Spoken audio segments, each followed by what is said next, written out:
Well, thank you, Jane and Keone and Erica, for that wonderful introduction. Nice, me? That must be one of my Kurt Schlichter doppelgangers. And I've also got to fess up about the Army War College, the United States Army War College, where I graduated in 2011. It's, in fact, of all the war colleges, it's the party war college. So it's not, you know, it's like kind of going to Chico State without the intellectual heft. But anyway, I loved coming up here 5 years ago.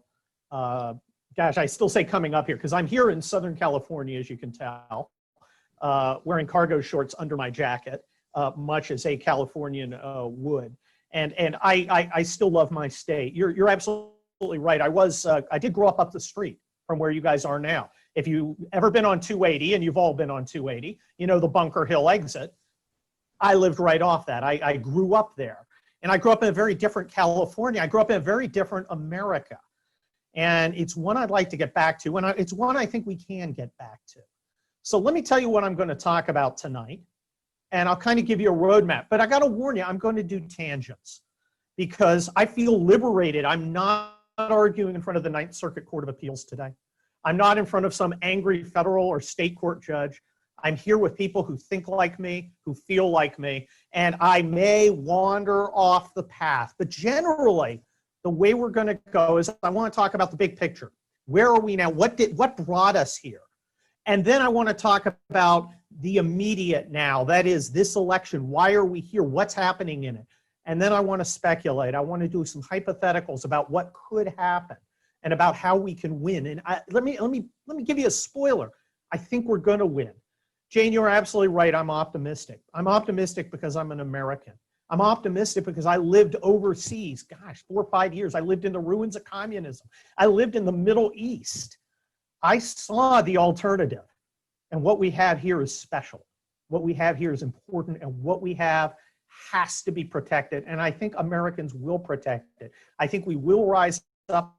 I think we will take back our country in this struggle against, gosh, and I feel like I'm one of my commie professors at UC San Diego, against the establishment. The establishment. Gosh, you know, that sounds like such a hack cliche, but yet it's absolutely on target. It's absolutely what we're talking about, because this isn't a battle necessarily of left and right, or Democrats and Republicans, although that's often a convenient way to phrase it, and it's not completely wrong. It's really a struggle between the past, which is the establishment, and the future, which is the rest of us, the people who just want to live their lives, the people who built this country, feed it, fuel it, code it, defend it. And those are the people who I believe are going to prevail in this struggle. Now, when I start babbling about the establishment, you know, I'm not necessarily, it's not like the hippie establishment. Remember that they always thought it was these uptight guys, you know, and they had Buicks, you know, ran the local Ford dealership, and they were in the Rotary Club, and they were squares, man. They weren't cool. They were the establishment. They weren't free thinkers. The establishment today thinks they're the rebels. They think they're the avant-garde. In fact, they're not the avant-garde. They're not even the guard. Right now, they're the rear guard. They are attempting to perpetuate their own dominance over our society. Now, what do I mean by that? Who are these people?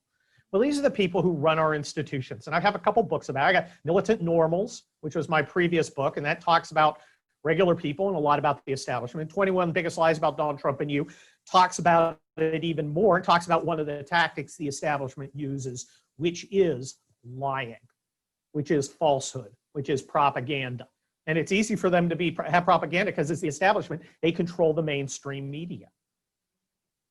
But they also have their sharp little claws into the tech world, the world of social media, the world of search engines and information, which would seem kind of weird because you would think that these guys in Silicon Valley, you guys are a lot of you in Silicon Valley, and they're, dining out in Palo Alto and driving nice cars, and they're cruising through Atherton and all that stuff. really, these are some of the most temperamentally conservative people in the world, because what they want to conserve is the power structure that exists right now and has existed pretty much since the end of World War II. When I talk about the establishment, I'm talking about institutions, really. I'm talking about the people who run them and control them. And I'm talking about how they fail. Our institutions are like 70 or 80 years old. They are decrepit. They are obsolete. They're falling apart. Why are they falling apart? Well, old age, exhaustion, technology is changing everything. Look at Hollywood. Hollywood is completely changed. Hollywood has the technology that allows you to produce and distribute content has completely changed everything. And the institution's wavering. New people are coming in. But they're trying to control it. They're still trying to decentralize or centralize things within silos they can control, like Amazon or Netflix. So they can gatekeep and tell you what you can and can't see. But it isn't going to work. If you want to see Larry Elder's movie, you can go to Larry Elder's website and you can download it. It's called Uncle Tom. It's a good movie. Everything is changing. All the establishments, all the institutions, they're just old and obsolete. So we're in a time of change now, and they're trying not to change. Now, let's go through some of these establishments. Academia. Academia is essentially the same as it was 100 years ago. Some guy, now 100 years ago, he didn't have a man bun and he probably knew what bathroom to use, stands up in front of a bunch of hungover sophomores and freshmen and talks to them. That's not that different than what happens now. Oh, there's some mild change. You might be able to do your classes on Zoom. But in general, the way the institutions want to perform is 100 years old. But you've got disruptors. You've got some of these guys who figured out, holy cow, I can get the best professors in the world and I can deliver that content. Look, I like Roman history. I'm a military guy. I was a poli-sci major. I like Roman history. I'll go for walks and I will listen to audiobooks off Audible about Roman history. Sulla, Marius, both of whom, Caesar, all of whom have echoes in what's happening now. I will listen to their stuff. And I will listen to college courses. I will listen to the greatest, most insightful professors in the world. And you know what it cost me? It cost me like $10. You know what it cost me to get that degree? Which I probably wouldn't appreciate. I don't appreciate my UC San Diego degree, okay? I majored in Coors and chicks, all right? My whole thing was about writing jokes and writing conservative stuff. I don't remember any of my classes. But when I want to learn Roman history, instead of going and spending 70 grand a year at some commie college where they're going to try and control my mind, I buy it for $10. The institution of academia is changing. And of course, COVID's changing everything. Look at the NFL. NFL, about 70 years old. They show the game on television and they have you in a stadium. And that's how they make their money. And then they merchandise and stuff. Well, that's falling apart. COVID's falling apart. People are getting tired of it. The thing, like all the institutions, it's poorly run. It's on the verge of collapse. The NBA ratings for the last NBA championship game were under those of Tucker Carlson. Okay. A conservative guy on Fox got better ratings.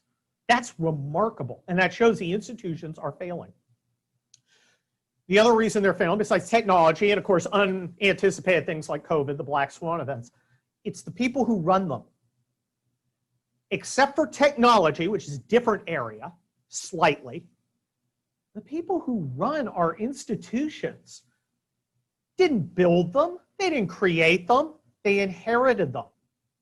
And it's like the third generation guys, all right? These are not the winners. These are the 3 generations down from the robber baron. Look, you got, John Rockefeller, Henry Ford, these were great guys, imperfect guys, but they're great guys who built something. And then their kids, well, they kind of built something, they kind of took it over and they ran it okay. But look, the last Rockefellers we heard about were Nelson, right?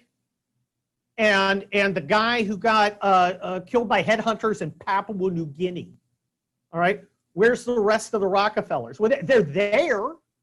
They're just parked in a Buick out in front of a crack house, okay?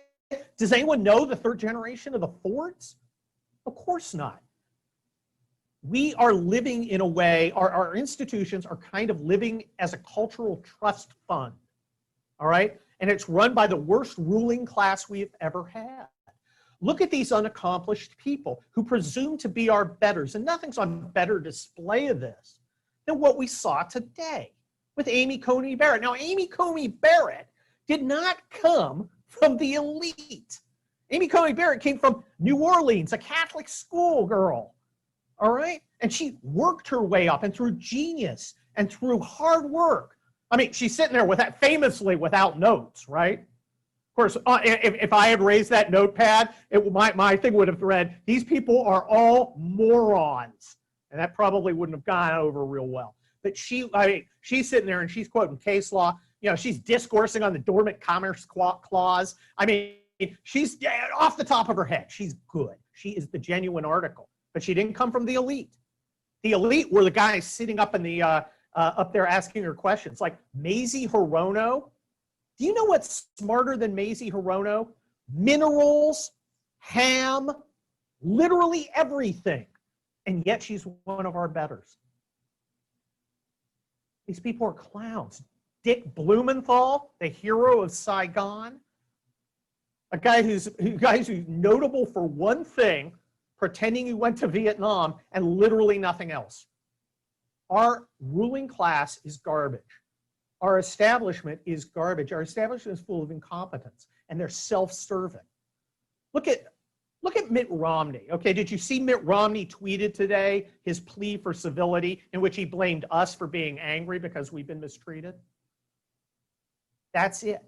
Everything is our fault. We have an elite that never looks inward, always looks outward to judge us. They're never wrong, and more importantly, they're never accountable. Did Hillary Clinton go to jail for what she did for classified material? I would have. You would have. People have. But she's special. She's part of our ruling class. A failed ruling class that somehow missed the entire point of what it means to be elite within a free country, which is to have your power and position, but to use them to serve the people, to make the people's lives better. They consider the people the enemy. They consider the people the obstacle. They consider themselves better than us. And they consider our rights and our interests to be obstacles. They also consider the Constitution to be an obstacle. That's why they're practically nadlering themselves, because Amy Coney Barrett's going to uphold the Constitution. It's kind of amazing. So that's kind of the background of where we are today, which is with Donald Trump as president, fighting for re-election. Let me say that again, because 5 years ago, when I was there in November of 2015, if I had said Donald Trump's going to be president, I mean, he was running at the time, he was doing okay. If I said Donald Trump's going to be president, you guys would have called the guys with the butterfly nets and had me hauled off to Atascadero, because it was crazy. It was an insane idea that America would turn to a Queens real estate developer with a reality TV show and a nearly endless succession of Playboy bunnies, strippers, and supermodels. And yet we did, because he was a much better alternative than our alleged ruling class. I like to say that Donald Trump was not our last chance. Donald Trump was the elite's last chance. He was a warning. Clean up, get yourself squared away, and then we'll happily elect somebody who's got decorum and somebody who's nice and somebody who meets all the checks all the normal boxes that our elite friends so dearly love. Donald Trump doesn't do any of that. He doesn't care. He doesn't care what they think. He's not impressed by them. And and he is certainly not going to bend to their will. And that drives them insane. Because Donald Trump is not just Donald Trump. This is not about Donald Trump. Donald Trump is an avatar for those of us who love liberty and those of us who have to disrupt the system to get it back to being what it needs to be. A free country where the people's success and the people's prosperity and the people's freedom is the priority, and it's not just a big trough to feed on, which is what the elite's been doing. Okay? It's corrupt, it's incompetent, and it's obnoxious. And it's got to go. And that's why we elected Donald Trump. And it's fighting back. From day one, heck, even before day one, they did everything they could to undo the result of the 2016 election. Lie, cheat, framing people. That's what, let's call it what it is. What do you think they did to Michael Flynn? They framed him. He committed no crime. They knew he committed no crime. Yet he's still struggling to clear his name. That's what our elite done. It's corrupted the system. When we can't avail ourselves of the system and expect fairness, we can't walk into court and know that our rights are going to be respected just like same as everyone else's. Because anyone else, when the United States government walked in and said, we want to drop charges on this guy, the judge would go, okay, rubber stamp, done. That's how they win. They deny, that's how they think they win. And we'll talk a little more about what happens when they go too far. When they change the rules, when they break the rules, when they have double standards, they see nothing wrong with it. But why should they? They're not invested in in this culture or this society.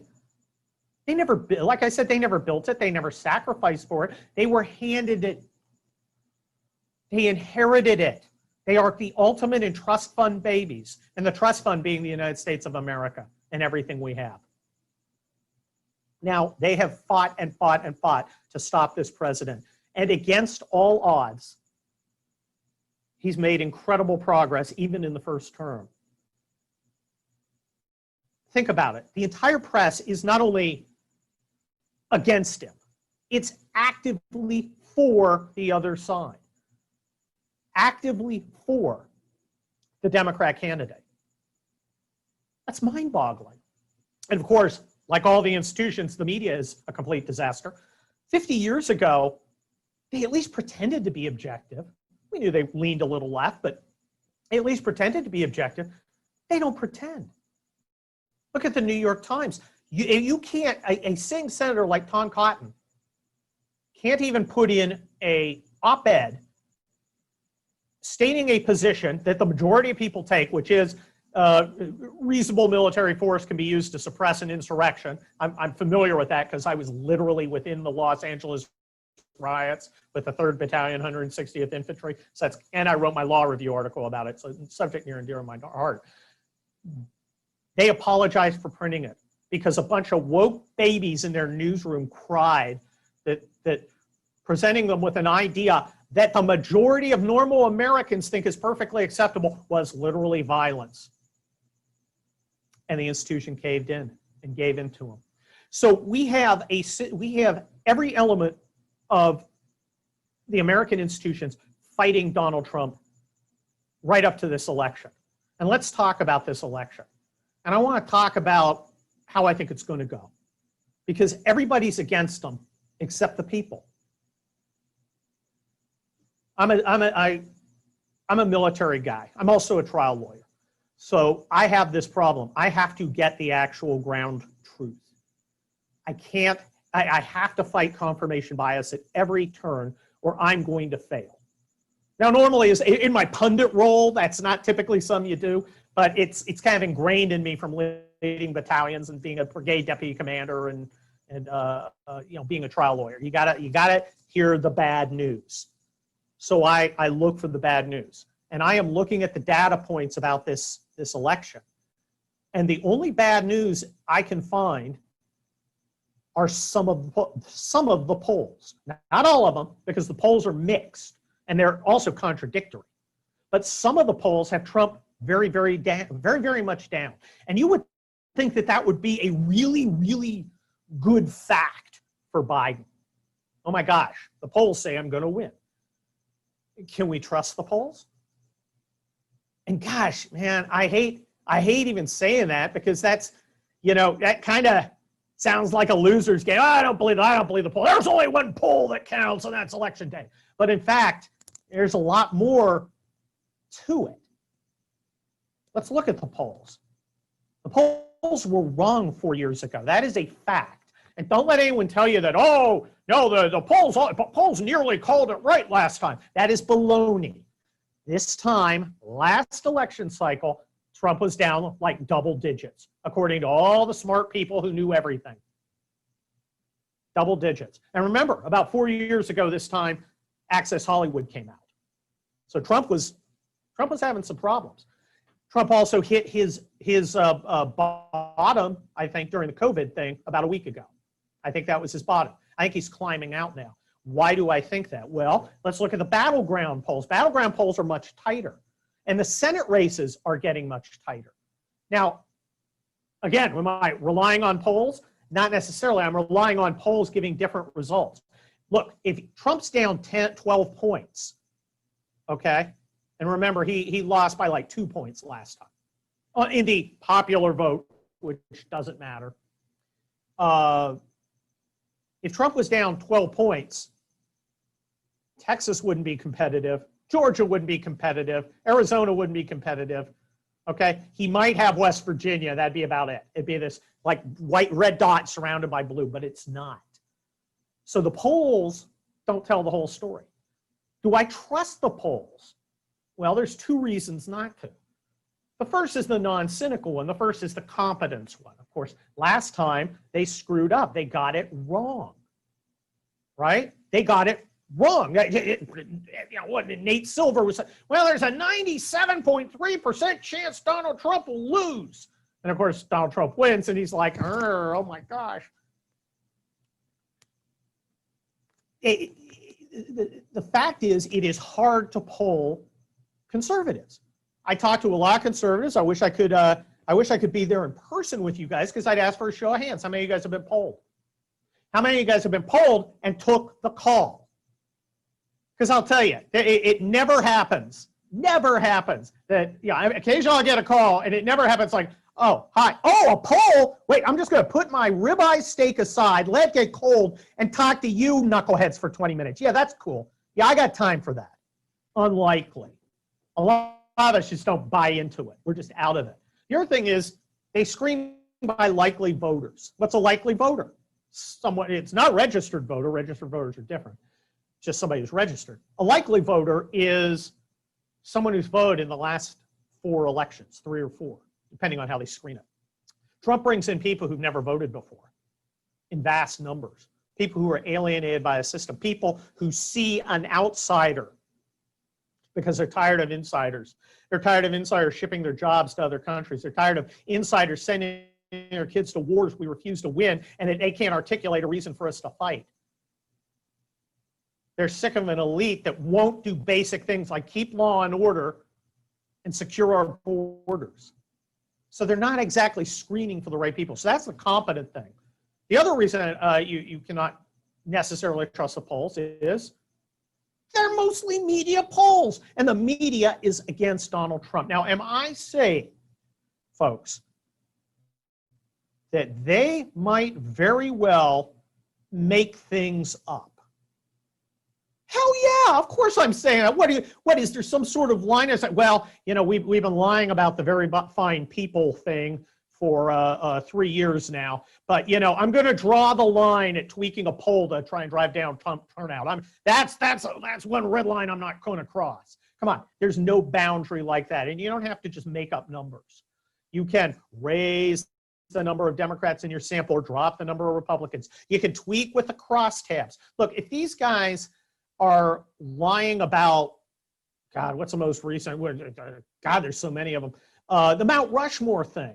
Remember Mount Rushmore? And Trump was talking about white supremacy and blah, blah, blah. And of course, you listen to the transcript of it, he's talking about the Constitution.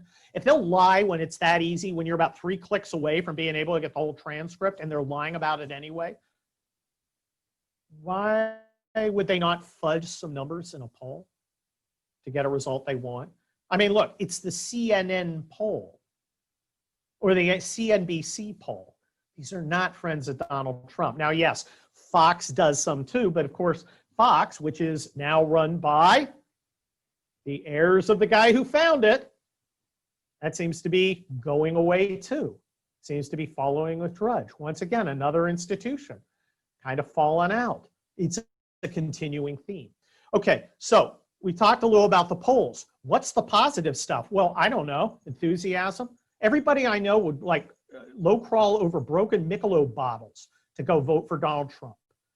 I see car rallies. I see boat rallies. I see Amish buggy rallies, all for Donald Trump. You couldn't, you know, I look at footage of one of Joe Biden's things, and it looks like the shopping mall of Dawn of the Dead, except without the pep.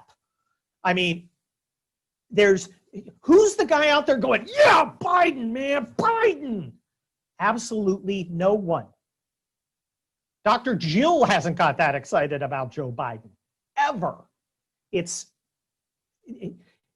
is a placeholder, right, for the establishment. He's going to get in, they're going to 25th amend him, and, you know, I'll put it this way. If you want somebody who's brave, be Joe Biden's food taster if he's in the White House with Kamala Harris, okay? That guy's got courage, all right? That guy takes a risk, he walks a tightrope. He's like Carl Walenda with a little stick. Nobody wants Joe Biden. They just want power, which means get rid of Trump and great, we'll use Joe Biden. Okay, he's from Scranton, sounds, yeah, fine. But just keep him in the basement. God, pray he won't say anything. And of course, every day, every time he comes out, he's got some hose up, you know, the Mormon guy, the governor. You mean Mitt Romney, that guy? You weirdo. He's just bad. But that doesn't matter because they don't intend him to be president. What else do we have? Well, we've got history. History, incumbents usually win. When an economy's good, and we're going to hit, what, like 30% increase in GNP this quarter, unemployment is dropping, and it was 3% or 3.5% back in June before this Chinese coronavirus showed up. It's now like 7 something. That's kind of after going up to like 15. That's incredible. So we got a good economy. We have outreach to groups who are non-traditional. Okay, there are a lot of Black Americans who are saying, "Wait a minute, hold on. I've given my support to the Democrat Party, and the Democrat Party treats me like garbage. It doesn't care about me. It doesn't care about my family. All it cares about is my vote one time every 4 years, and then gone, then nothing." I think we're going to see a surprising number of Black Americans say, "Okay, I'm going to give you Republicans a shot," and that's great. Hispanic Americans are going in huge numbers comparatively. You know, even after the debate, the one where Donald Trump was all mean and everything, and all the little sissies of the establishment, "Oh, he was so mean. He was interrupting. He was just mean." It's you know, if you looked at some of the polls about who won at the Spanish language stations, the Hispanic Americans were like, "Oh, it's Donald Trump, man. He's strong." Look, I'm married into a Cuban family, okay? I used to be impressed by myself because I was airborne qualified, right? I jumped out of planes. I married a Cuban woman. I need not prove my courage in any other way. These are great Americans. These are tough Americans who love their country, and these are people who are giving the Republican Party a shot because Donald Trump has given them a shot.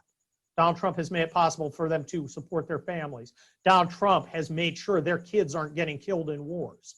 Donald Trump has performed. The Democrats haven't. So we've got outreach to groups that aren't traditional. Oh, including gay Americans.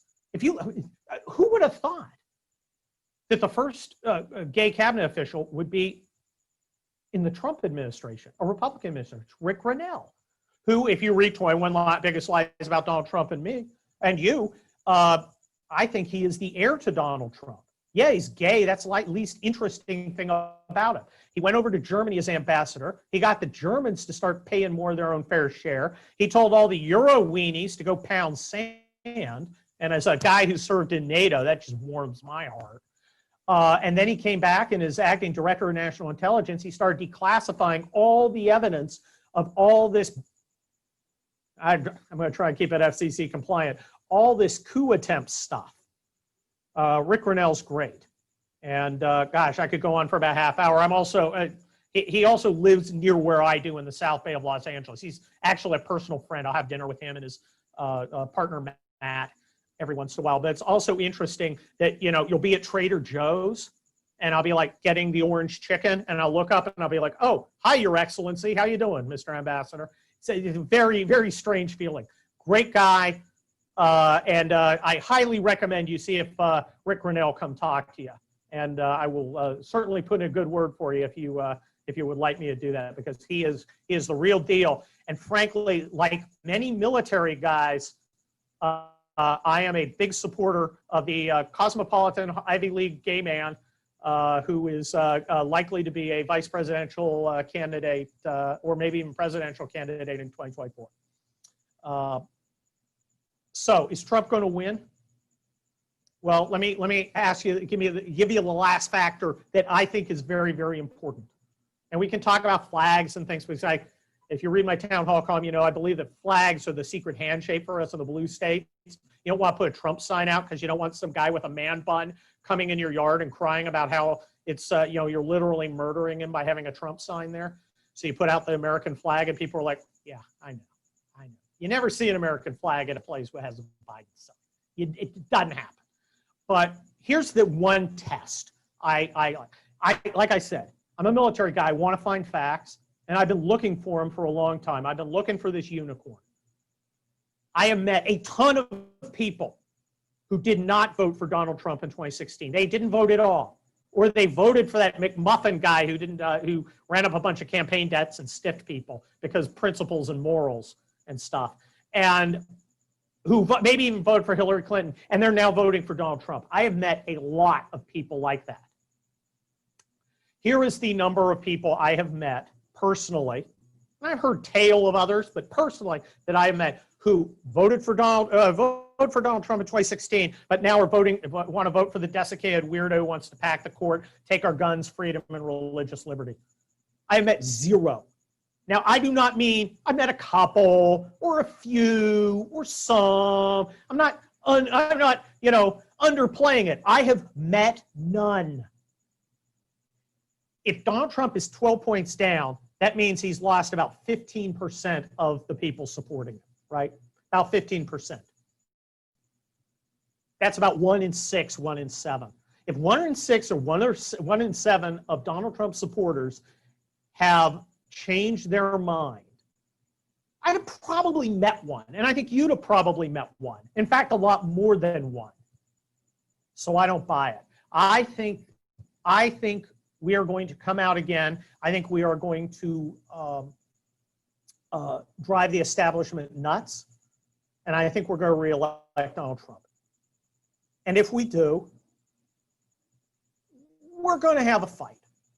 There's going to be election shenanigans, but I think if we win, I think it is likely that we'll get through it without too much hassle. It'll be pretty clear, you know, election night who's going to win. That's just my gut feeling. Now, it could drag out. We could play hanging chat again. That could, you know, we could do the Florida counts, but it really only counts if you're super close. You've got to be within like a 0.5% for cheating, no matter. We hear a lot about, well, they're going to flood us with ballots. Well, that's logistically hard because you've got to get a lot of ballots and you got to fill them all out.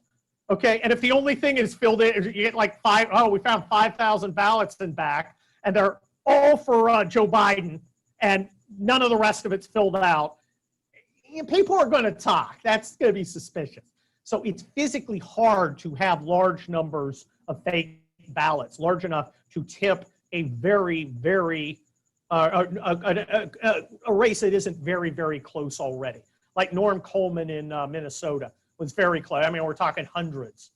Then shenanigans work. If you're a few thousand ahead, it's probably going to be pretty difficult to do because it's just logistically hard and everybody's going to be watching, especially us. So I kind of think Donald Trump's going to win. and I kind of think we're going to avoid a lot of the nonsense. What if Donald Trump loses? I think we have problems. I think we, especially if we don't keep the Senate, I think we have a Democrat Party, which is really an establishment party, because there are a lot, let's face it, there are a lot of Republicans, well, not a lot anymore because we got rid of a lot of them. Remember Corker and I don't even remember who that guy was from Utah we canned. And you know, Jeb and all the rest of them. They're gone. You know, they're the cruise ship conservatives. They're out of it. They're pretty much gone. But there's still some who find Donald Trump scary and, oh well, I never, who kind of want to get back to normal, which is what the Democrats are selling. But that's not what they're going to deliver. They pack the courts to ensure they control the Supreme Court. They just eliminate the filibuster. They bring in 2 new states, DC and Puerto Rico, which they assume will have Democrat senators. They legalize illegal aliens. They remove any restraint to voting security or to protect from cheating. Force people to unionize to control them. With the help of the tech overlords, they suppress speech. And of course, in the guise of campaign finance reform, they ensure that no incumbent really ever has a chance. What they want to do is establish a one-party state, like California, except for the whole country. And we're the targets for suppression. That's really bad, because I think it's unsustainable. No one party no one party rules forever. Okay, I like I said, I spent a lot of time doing Roman history, just for my own edification, for my own novels of America falling apart. The Romans, once they lost their republicanism, once it became a succession of strongmen, it became just that, a succession of strongmen. I started this off by pointing out that Donald Trump is not our last chance. He's their last chance. If they attempt to turn this into a soft, huggy, nanny state dictatorship, we're going to turn to somebody who's going to blow it wide open. And he's going to be a lot meaner than Donald Trump. And they're going to look back and go, gosh, you know, maybe those mean tweets weren't so bad. The problem is, like I said, our establishment is full of stupid people who don't know history, and they don't understand human nature. And more than that, they don't understand Americans. We're not going to spend our lives with, you know, a Birkenstock pressed into our face forever. Am I saying there's going to be conflict? I'm saying they're stupid enough to create a situation where conflict is inevitable. And I don't want that, and you don't want that. So let's go win this election. We can. I think we will. But we damn well better, because the alternative is really ugly. Anyway, I've rambled on and on and on. Why don't we open it up for questions? Great, thanks very much, Kurt. That was really great, and we're got some questions coming in, and some have kind of been backfilling with us anyway. The first question dovetails into what you said about the election and the good and the bad, and I've heard is that certainly the Biden camp, I think they've enrolled Eric Holder to start a cadre of lawyers to fight what they don't want to see. Do we have some on our side? We do. We do have a bunch of lawyers. We do have a organization. And remember, we're actually, or at least 20 years ago when this happened, we were fairly good at it. We know what's coming. I think we'll be ready to drop in wherever we're needed. My concern is that we're overwhelmed. I do like the idea that Amy Coney Barrett is going to be on the Supreme Court. At the end of the day, you know, we're going to get a fair hearing at the high court. And that's all we could ask for. If it was a liberal court, we would not. Look, I'm a trial lawyer. The first thing I do whenever I get a case, who is the assigned judge? And then I can tell you, I have a pretty good idea how the case is going to go.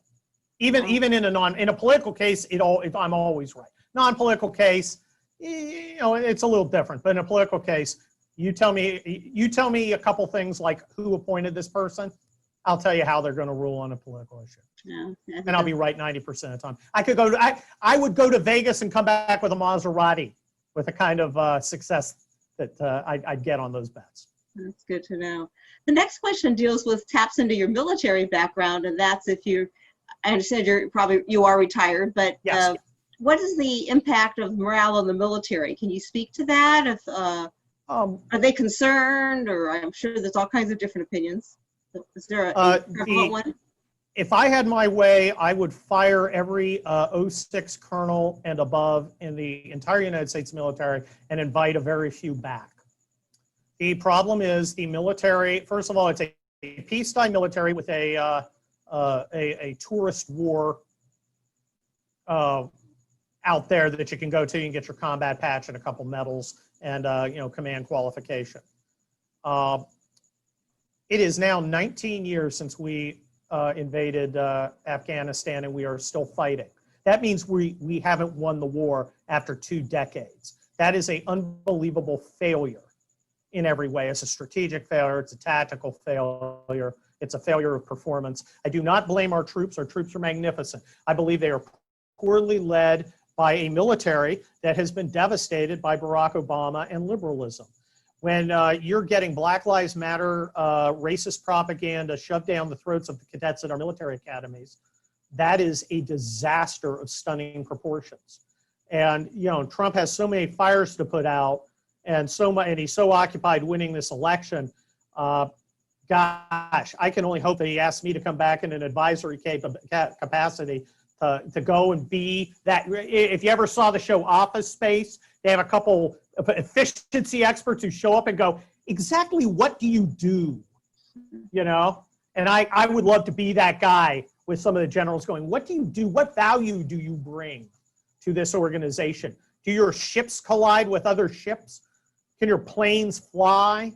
Can your Army unit mobilize, move, and conduct combat operations in a hostile environment? Can you do basic stuff? Or are you having transsexual awareness week? Because a lot of them are. Because that's what will kill your career. Not being in who is the general who got fired for not winning Afghanistan? There is an answer. It's McKiernan. That was one in 20 years. But there are plenty of guys out there who didn't get promoted because they didn't buy into PC bullshit. My goodness. Well, we'd also like to put in a nice plug for your book this evening. And the question came up of your 21 lies. What's the worst one? Oh, man. Or hard to choose? There's actually 22. I give you a bonus lie for COVID. I'll give you my favorite lie because it's one that involves me personally. Now, we can always talk about Trump's a racist, Trump's a sexist, Trump's corrupt, blah, blah, blah, blah. Trump only loves rich people, blah, blah, blah. My favorite is Trump is Putin's pet. Okay, let me give you a little background. When the wall fell, I was a lieutenant in Stuttgart as part of 7 Corps. My mission was to fight until I died if the Russians came over the border. Okay, that's what we did. We trained to kill Russians and not be killed by Russians. And I had a position I was supposed to take my guys to, and that's where we were supposed to operate until they killed us or more people came from the United States to turn the Russians back. I know how to fight. I still have muscle memory on how to fight, have a battalion fight a Russian motor rifle regiment. I know what Russian equipment and tactics are. I also went and trained Ukrainians 4 times, famously enemies of the Russians. I have a NATO medal. Okay, I'm kind of sensitive to people who might be, pro-Russian over American. Instead, I get called Putin's pet because I support the president, even though, again, I was literally in the Cold War. Mostly by guys who, if they were even born at the time I was literally in the Cold War, they were sucking up to the KGB and its nuclear freeze thing. So the idea that Donald Trump, who has force NATO to rearm, who has rearmed the United States, who's trying to prevent Putin from cornering the market in natural gas with the Nord Stream 2 pipeline,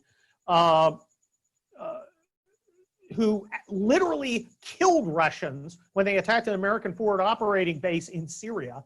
And when I say killed them, I mean killed them all. Here's how the American military operates. If you have a small base of like 20 guys, and they've got small arms, and you have a battalion of like 300-400 Russians coming towards them, all those guys would normally die, except Americans don't fight fair because we have artillery, helicopter gunships, aircraft, rockets, drones. We got everything, and we hit them with everything, and we killed hundreds of them. Okay, so Donald Trump has literally killed Russians. No one else. The last time we fired on Russians in mass form was during our intervention in Vladivostok in probably 1920, okay, against the communists. Okay, so if Donald Trump is Putin's pet, he's really, really bad at it. He's a really bad friend, Erica. I mean, he's just not good at it because he, again, literally killed them. So that's my favorite lie because it's so transcendently stupid. That's a great answer. It puts me in mind of, and we're not talking about international tonight, but if these Israelis are so bad to the Palestinians, they're really bad at doing that because their Palestinians are growing as a population more than the Israelis. But I digress. That's a great segue because just when you started to speak that, we had a question regarding not is he pro-Russian, but how does one counter he's a racist?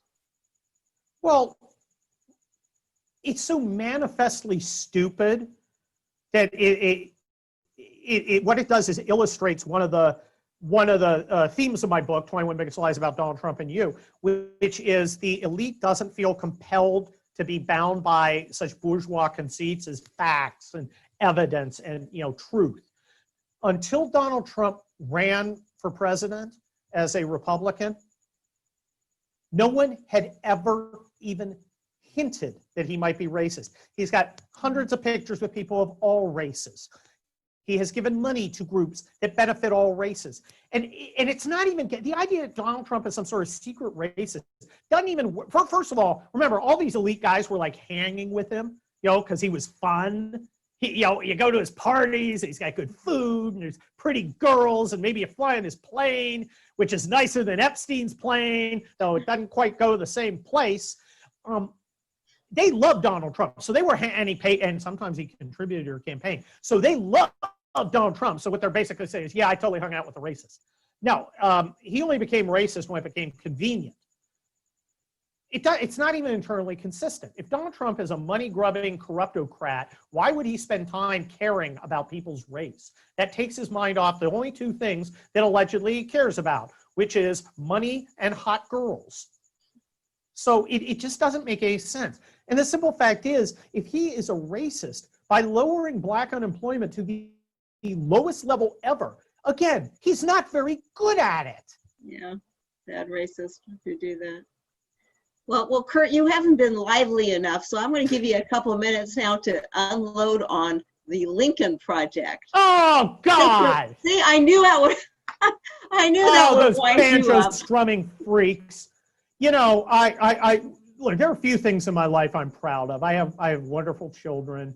I was honored by leading American soldiers in hostile fire zones twice.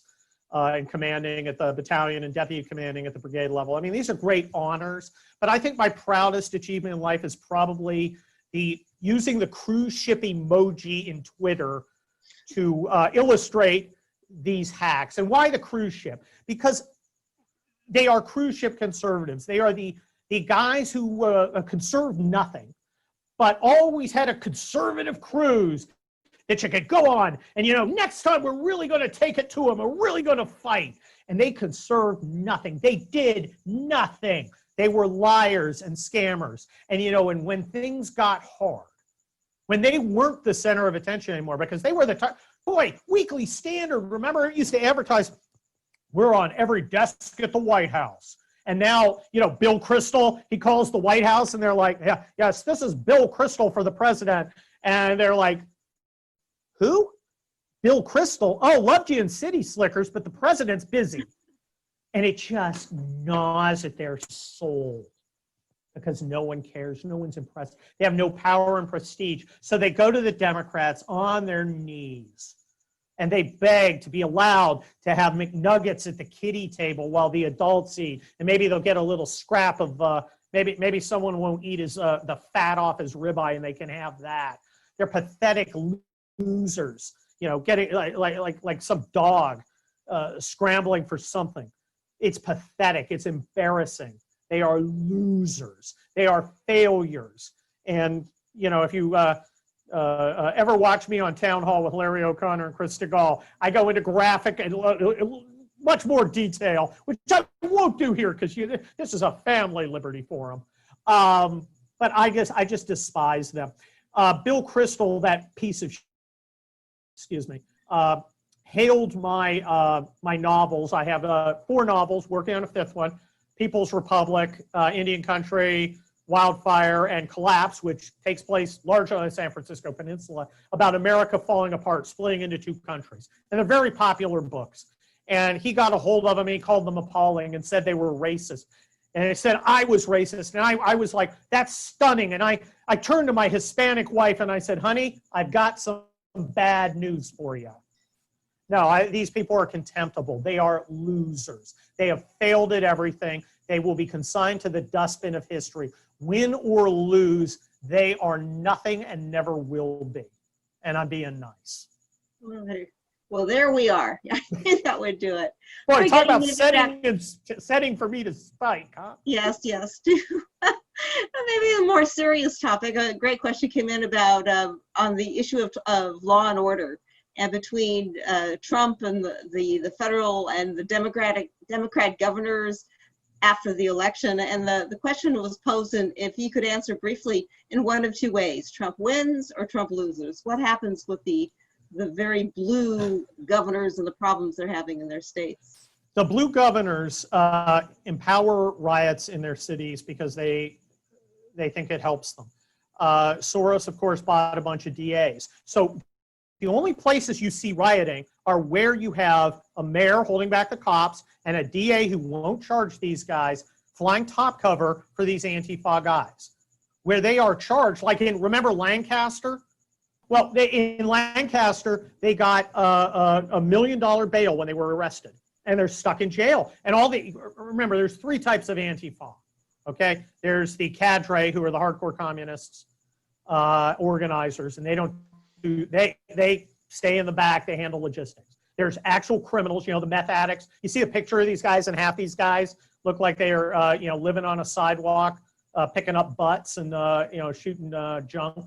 And then there are the live action role players, little middle class girls, middle class boys, taking a break from college. Maybe they're a teacher, but they're playing at revolutionary. So you got 3 types. The criminals are used to jail. Cadre never get arrested.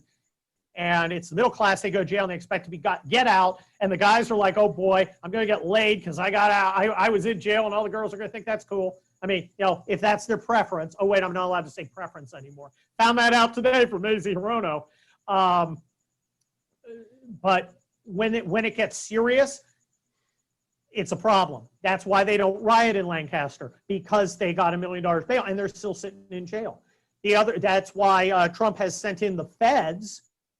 Suddenly they get hit with a federal crime, and it's like you're not getting a slap on the wrist and going back to Wellesley. You're going to Leavenworth U for 5 years, and you're going to make big rocks into little ones, not study gender, Marxist poetry.